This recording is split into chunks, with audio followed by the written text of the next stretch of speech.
Welcome to Amici, News and Insight from the New York Courts. I'm John Carr.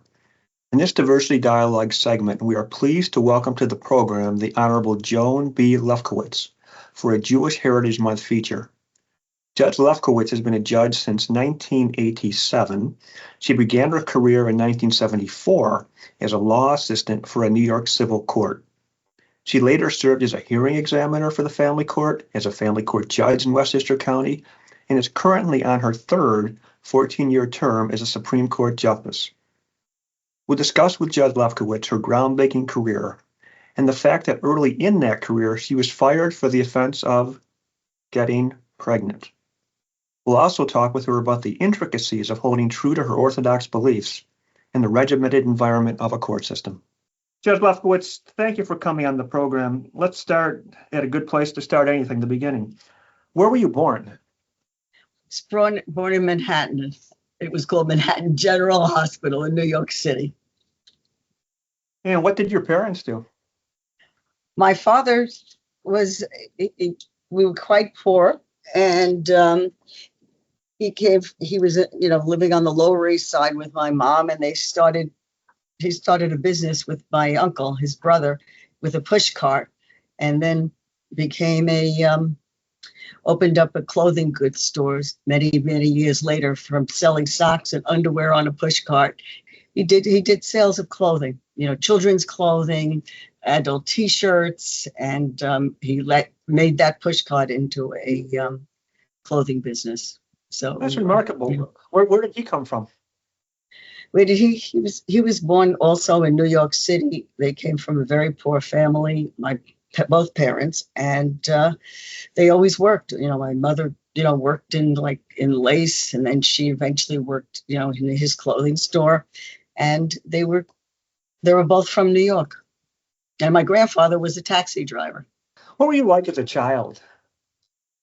According to my mother, she said I was very argumentative, but I was extremely sensitive. I always argued about everything and wanted to have reasons for, everything that I was told to do. And she was a stay-at-home mom, and it took her a long time to have children. And I was the firstborn, and she was determined, that I was going to become a lawyer because nobody in the family ever went to college, and she wanted me to have an education. And she told my sister, since she takes her dolls apart, that she should learn how to put them together and become a nurse and marry a doctor. But she said, Joni, it never matters who you marry. You just become a lawyer because you constantly argue. And that's when a Jewish mother tells you something. Everybody did it. My sister married a doctor and became a nurse, and she works in pediatrics, and they got her master's in nursing, and she works with neonatal care, babies, and married a doctor. And here I am. I said I had to rebel a little bit, so I became a judge. It was kind of determined for you that you were going to be a lawyer. Were you good with that? Did you ever deviate from that and decide maybe you'd be a dentist or an accountant or an astronaut? I love teaching. So I did do some part-time teaching, when I was younger. And also while I was a judge, I taught at, Pace Law School. I was an adjunct professor. I taught at Manhattanville. And when I used to do many jury trials, I just loved talking to jurors and teaching jurors the law. So I was sort of able to combine both. And I take a lot of interns in, law school interns, high school interns, and they learn a lot about the court system with me and working with the lawyers. So I'm able to combine that passion with law. The reason for these podcasts is to provide a civics lesson as well as a lesson in diversity. And back to diversity. So you went to law school, I believe at Brooklyn Law, in the early 70s. What was the environment like for women law students in the early 1970s? It certainly wasn't welcoming. I think out of 500 students, there were 5 women who graduated with me. And you really, the first person sitting next to me said I was taking a man's seat. And some of the professors believed that too. How did you respond to that? I said to him, it's my seat. I always had a response. It never intimidated me. I was annoyed by it, but it didn't intimidate me. I always felt that I had just as much a right to be there as they did. So as a law student, did you have an idea then what sort of law you would practice? I had no idea. I just found law school very, very difficult, and I didn't like it. I mean, it wasn't fun. I mean, it wasn't dealing with, I love dealing with people. And I found, it just seemed so regimented. I wasn't sure that I'd really like practicing law afterwards. What was your first job as a lawyer? I told you I had a passion for education, and I also had a passion for law. I thought I wanted, my mother said, you're going to be a lawyer. So I took a job in a law firm when I was just graduating from high school to make up my mind. From college, was I going to apply to a law school, or was I going to get a master's in education? So what I did is I found this small firm on Madison Avenue that advertised for a night student. And I pretended I was going to go to law school at night, which probably wasn't nice. And I said that I needed a job, and I was a night student, and they took me for this summer job. And they happened to like me. And I told them after a couple of days that, I have to be honest if it's okay. And they said, no, we want to keep you. So that's how I learned what practicing law was about. And I really loved it. There was one commercial lawyer there. It was a small firm. There was a criminal lawyer, and there was a matrimonial lawyer, and they'd all take me to court with them, and it was all in Manhattan. And I thought it was just fascinating. I sort of fell in love with the law, and I said, you know what, I'm going to go to law school, and I'm not going to go to take my master's. And I got accepted in Brooklyn, and I got accepted in NYU, School of Education. So you did not like law school, but you like practicing law. What's the difference? Yes, I did. I did love it because it involved people and people's problems. And it was always something that I loved resolving. And I just felt that it was like a nice service that you can provide for people. What was your first job once you were admitted to the bar? Well, I was in law school. I had to work. So I kept a job in law school. And I worked at a firm that was doing real estate, and that's when they did developments with the condos and the co-ops, and running down to the Attorney General's office. And they hired me, and I worked there for 2 years, and then they gave me a full-time position. I'll never forget. It was $15,500 a year, which was great money then. You remember those days? Wow. So I grabbed that job, and I loved working with the firm. It was a lovely firm. When they offered me the permanent position, I felt very comfortable with everybody. And then I was married. I was pregnant about 2 months, and I told the secretary, and she said, please don't tell these guys. They're old fashioned and they'll never allow you to stay here. I said, that doesn't make any sense. They love me. I've been here almost 2 years. And she said, they do. Everybody, you're terrific. But she said, I'm warning you, there's a lot of prejudice against that. I said, what? Everybody got born some way. What, are they going to make a big deal about it? She says, please, Joan, don't tell them. And I didn't listen. And I told them, and they fired me on the spot. And I was just devastated. I mean, it's the first time you talk about it. I was ready to cry. I didn't know what to do. And then I went home and I decided that I'm just going to hide the baby now, and I'm going to get another job. So I went to a department store, and I bought myself a nice large raincoat that was yellow, a matching dress. And I started to go on more interviews. And then finally I got an interview with the court system, because I figured, is anybody in the court system going to give me a hassle about being pregnant? Because that would be really the worst. So I got one interview in the court system. Then they called me back for a second interview. And it rained both times, so I was able to keep my raincoat on. And I got the job.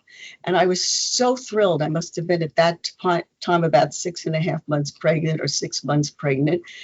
And I hid the fact that I was pregnant till almost the day before my water broke. And I went to the supervisor of the law department. I said, I have to ask for 2 things. I have to leave early on Friday night to light my candles before the Sabbath, before the sun goes down. And I'm about to deliver a baby in about a week and a half. Because I don't care about the candles. Of course, you can light the candles, but you deceived me.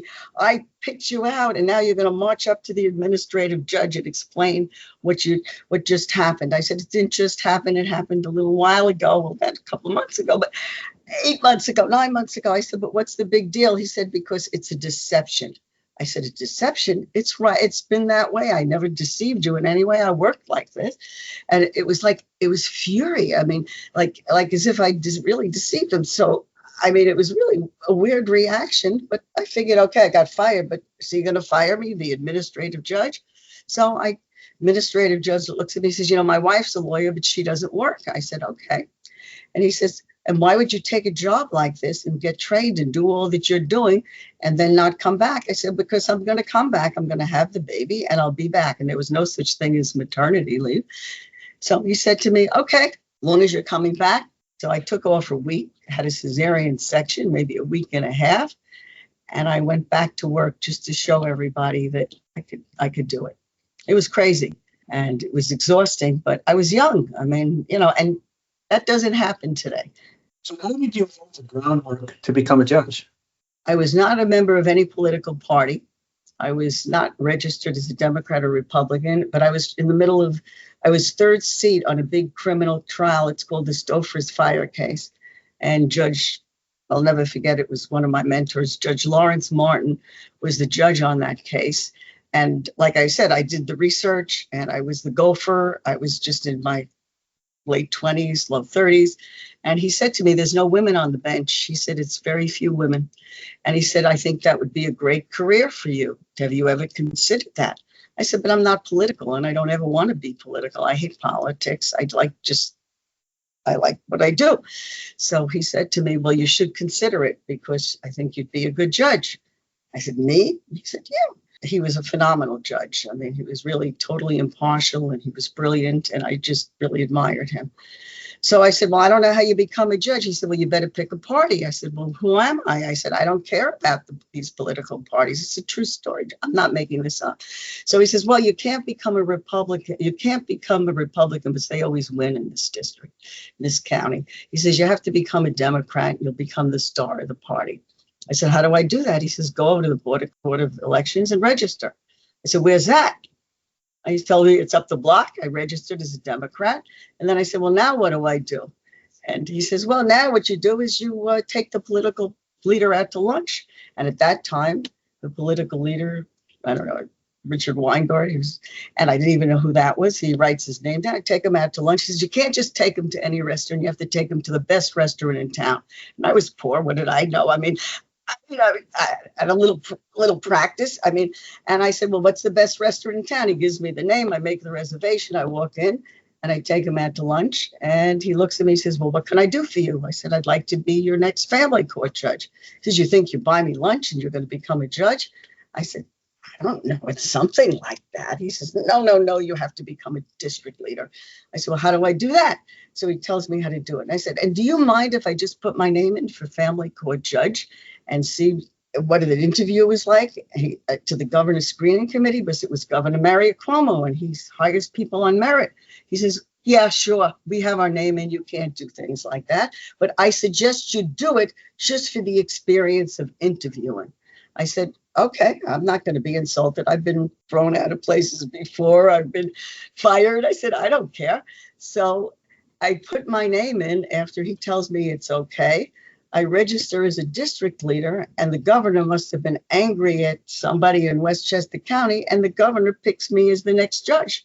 And that's how I got into the system and became a judge. And then one other friend was on the bench, and it was Judge Sandra Miller. She says, don't buy robes because, she said, I lost this twice. Here, borrow my robe and don't even buy a robe because it's really hard to win this as a Democrat in this county. So I borrowed her robes and I ran for judge. And I lost that first time that I ran by 0.5%. Because I really didn't understand the politics of running, and they put me on again. And now the political party knew who I was and said, hey, she could actually win this. And she's a Democrat and Democrats never win. And the second time I won by one of the highest margins in the county, his family court. And that's how I became a family court judge. But they didn't want women on Supreme Court, and there was no women on the Supreme Court. So in 5 counties, there was not one woman. So then the women's groups started to say to me, well, if you can win family court, I said, look, it took me twice, but just put your name in. So I said, why? Just put your name in. I said, I don't even know where all the other counties are. I'm just so happy where I am. Leave it alone. So I put my name in again as a joke. I'm like an unknown. And then they start threatening me. Well, you'll have to run on Saturday and you'll have to run on Sunday, on Friday night. It's not like you got away with it in the county and you didn't do it. I said, well, I won't do that. And I didn't do it before. I won't do it again. So he says, well, I don't know how you're going to win a judgeship if you can't go to these events. I said, well, don't run me. Because again, I was happy where I was, but they ran me and then I won. So I guess it's a crazy story, but I really wasn't involved in politics at the time. Yeah, I was very new to politics and I didn't know anything. I mean, I had my synagogue and I had my parents and my family and my friends. And my father used to come to the train stations and campaign with me.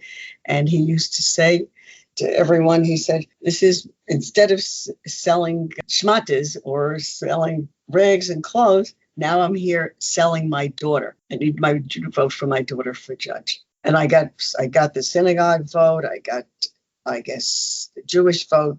You talk about prejudice. When I was campaigning in Dutchess for Supreme Court, I was young and I was wearing my heels and I was dressed well and I was surrounded by attorneys that were Democrats. And it's a very Republican county. And what happened is, as I'm shaking hands at the train station, they called the police to arrest me for soliciting. Wow. I'm not making that up. And I said, put the handcuffs on because this will make the news and I'll get publicity and I'll get all the women's vote in Dutchess. And I did. Did they put the handcuffs on you? They actually had them out. And then the attorneys came running and said, she's a judge. She's a family court judge running for Supreme. And then the cops stood back and apologized. But radio station picked up the story and they said this family court judge almost arrested for soliciting on the train station. These are true stories, though. It was scary, but that's the way life went in those days. This is, I'll give you the year, 1990. Isn't that insane? You mentioned in passing your heritage and your faith, and I'd like to delve into that a little bit. I know you're an Orthodox Jew. Can you explain what does that mean? What is an Orthodox Jew, and how is Orthodox Judaism different from any other form of Judaism? Being Orthodox, I guess I don't ride on the Sabbath. I don't listen to television or radio. It's like, for me, it's like a total day of rest. It's just part of me. I mean, I was not raised Orthodox. I was raised conservative. And there's like conservative, Orthodox, Reformed, everybody's Jewish, but there's different ways of observing. So I go home early to light candles on Friday night. I cook and I do everything, before the Sabbath on Friday night. I go to synagogue usually on the Sabbath on Saturday. And from sundown Friday night till the end of the Shabbos on Saturday, I basically have a day of rest and a day of peace and a family day and a day to just relax. And it's just a very restful type of thing. And I observe all the Jewish holidays. Like I take off every Jewish holiday in the courthouse that I observe. And I'm, Rosh Hashanah, well, everybody observes that. But, there's other, what people would call minor holidays, but they're regular holidays that I do the same thing. And if there's a holiday of Sukkot, I usually have a sukkah in my backyard, it's called a little hut. I observe that.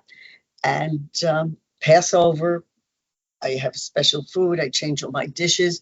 It's very, very family oriented. And it was so much a part of my life. I mean, it's just something I crave and I love. And Israel, when I go to Israel, my daughter moved to Israel at one point and all my grandchildren were born in Israel. And it's just been so much a part of me. And my synagogue, I mean, even when I ran for office, even if I didn't have my politicians, I had my whole synagogue behind me because it was just, it's like family. Your synagogue is your community. And it was something that evolved, and I became Orthodox, I think, when my children were 4 and 5 years old. And then my parents ended up joining an Orthodox synagogue. And then it became very much a part of our lives. It was sort of an evolution. It felt more comfortable at that time. The Sabbath is a very special day for me and for a lot of people that work hard and need one day just to revamp yourself. And also, it's just beautiful that you could take the time out to like celebrate different parts of your life. Like every holiday has something beautiful about it and a story about it. And it's lasted for so many generations and generations upon generations. And it goes back to the whole history of the Jewish people. And it's really something that's really, to me, it's part of my life. Balance your religious obligations with your responsibilities as a judge. When you have religious obligations on days when the courts are open, times when the courts are open, how do you balance that? I never had an issue at any time with the court system because I take my Jewish holidays as my vacation days. I never really took advantage of that. And if I was going to Israel and I went for the whole week of Sukkot, I mean, I was there. It was my vacation. I had the first 2 days were a religious observance, and I'd go to synagogue in Israel. And then in between, I'd be able to do other things there. Going home early for the Sabbath was never an issue. If I had cases on, I'd schedule them earlier, and I'd work them through, and I'd work through lunch. I always made it work. So it sounds like both you and the court system were accommodating of each other's needs. Yeah, anything you really want to do, you can make work. Have you, as a judge, experienced anti-Semitism? Yes. How so? For the first time, when I was assigned as a judge, I experienced it in one of the outside counties where I was assigned. There was a death threat, and I don't even know what it was for, because what happened is, I was on a trial and there was nothing controversial about the trial. And I guess motions were decided, but maybe somebody got something decided against them. And it was over the radio that they're going to kill that Jewish judge. And then they name my name. So if it's against one Jew, it's against all of us. And it's just astounding what's happening. And you go into Manhattan and you see these concrete barriers around synagogues. I mean, it's all over the place. And it's scary. It's very frightening. Is it important to have people of different backgrounds on the bench? And if so, why? It is. I think it's very, very important, because everybody that appears before this bench is not of one cal. Everybody's different. And it's nice when somebody that appears before you sees somebody similar to yourself. And there's no doubt that's the way it should be. Years ago, well, there's no women on the bench. Well, guess what? A lot of women do appear in the courthouse and are entitled to see a female as a judge. You have people of all different backgrounds that come before the court, and that's who the court services. That's very important, to be able to see people that are judging you, that have your background, have who you are. I mean, that's really all part of what we're about. It's happening that way. And the opportunity is available for everybody. It shouldn't be that you become a judge like I did just by accident. You should have everybody. It should be an equal opportunity that everybody should be able to apply. I went to law firms and I was told, hey, they don't want a Jew here. I mean, when I started out, I felt it and I knew it. You have several times in this conversation already mentioned Israel. And it sounds like you spent a fair amount of time there. What does Israel mean to you? It's the Jewish homeland. I go there and I'm not afraid. I mean, some people say, oh, you're going to go there. This happened, that happened. I've never been afraid. I mean, I've always walked, I got on that plane and my children had moved there when they first got married, and all my grandchildren were born there. Now they're back here. I have one granddaughter that is in law school there and is graduating law school and is becoming a lawyer there. And she's very interested in politics and government and everything there. And she's still there. She married somebody from England. And so I go there. I still go there at least once a year at this point, but I used to go 5 times a year when my children lived there, because I wanted to, see my grandchildren grow up. And Sure. every holiday that I had, that's where I spent my time. Anybody that's Jewish can become an Israeli citizen, and other people have to apply. It's that simple. Yeah, that's it. That's the law of return. So is Israel diverse at all, or is everyone pretty much Jewish? 74.7% of the population is Jewish, and other religions, they have 18.1% Islam, 1.9% Christian, and 1.6% Druze. So it is pretty diverse.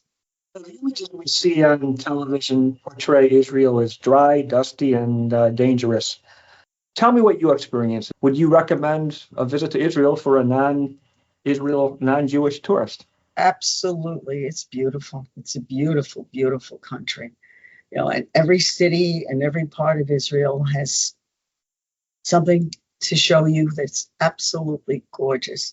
I mean, I've been to Jerusalem, and that's like the history of every kind of religion. It's a very exciting place to be. It's a beautiful, beautiful place. It's like ancient. It's like going back in time. Beautiful experience, and you really feel close to God and close to history and the world. I mean, there's nothing more beautiful than visiting Israel.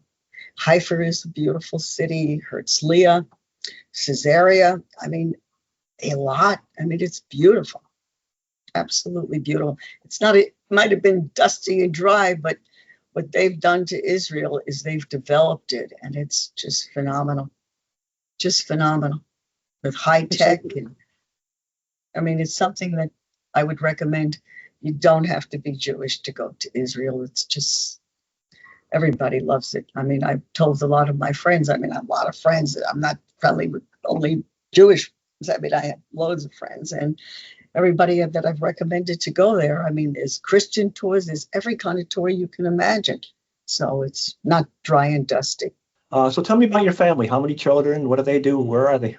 I have 2 children, and I have a daughter who is a psychologist, and now she lives in Parkland, Florida, and she's the one with the 5 children.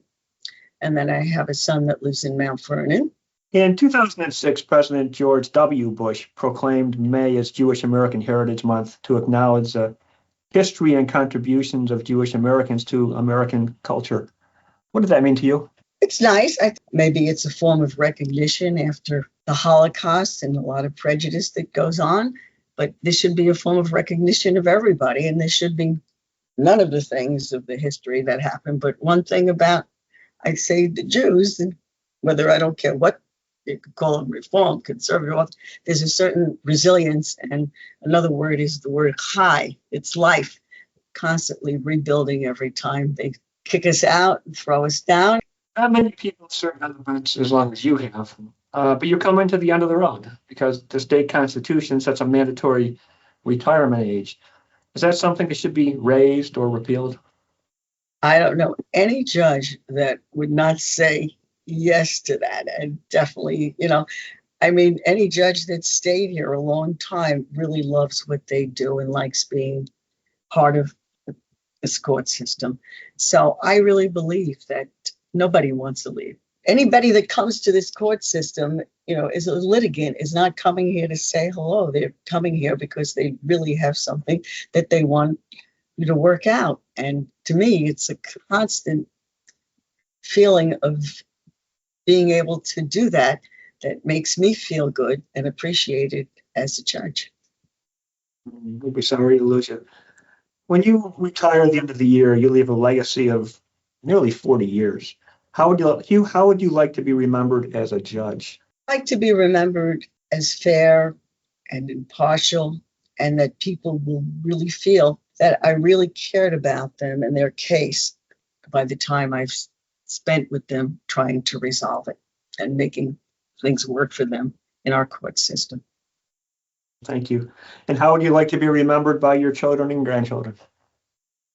As loving, and being always available to them, and that I can help them get through the times that are good and celebrate with them and help them get through the times that they need help with that give them aggravation. Thanks so much for your openness, your insight, and your time this afternoon.